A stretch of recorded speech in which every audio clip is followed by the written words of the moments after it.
and welcome back to another Artifact Corner. Today we will be looking at a bed from the 1820s. This beautiful piece of furniture came from the Webb family. Henry Webb married our Frances Henrietta Delord. They had one daughter, Fannie Delord Webb Hall, who inherited a lot of the pieces we have in our home from the Webb family.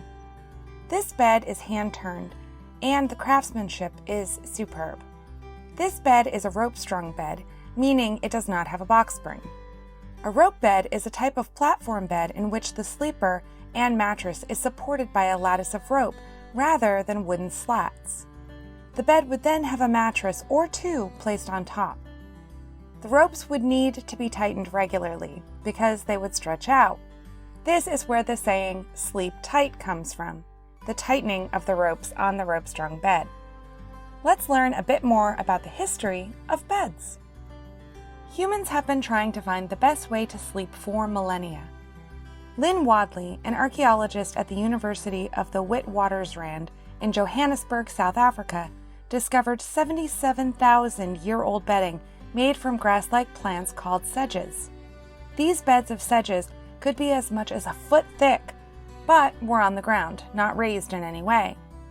The sedges had medicinal plants in them, presumably laid there to serve as an insect deterrent. Fast forward a few thousand years, and the Egyptians began building raised wooden platform beds, and then topping them with what we would consider a mattress.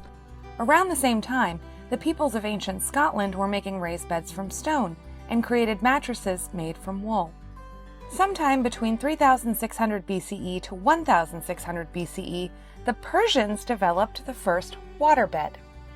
They filled goat skins with water, warmed them in the sun, then moved them back into the home. It seems that their waterbeds were not used by most people in Persian society, but rather mostly for the sick or elderly. Moving forward in time again, wealthy Greeks and Romans had metal bed frames with feather or wool mattresses. Average Greeks and Romans had wooden bed frames with wool or straw mattresses. The most poor of society would have had just a mattress on the floor.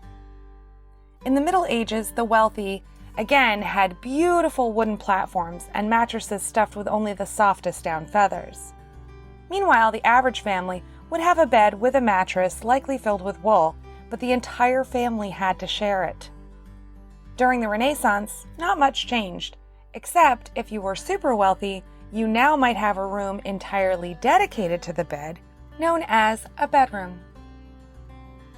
In the 1870s, a new idea was to add springs to mattresses in an attempt to make them more comfortable. This idea didn't really take off for another 60 years, though, as inner spring mattresses didn't gain a ton of popularity until the 1930s. Memory foam was originally invented by NASA in the 1970s to create seats that could conform to the astronauts' bodies for every flight, even as their body shapes changed over time. It wasn't until the very early 1990s that it became popular in consumer products like mattresses.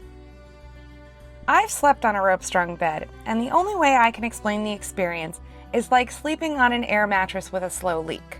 Initially it feels comfortable, but when you wake up, it's far less firm and very saggy. This bed is in great condition and will stay that way since we won't be sleeping on it anytime soon.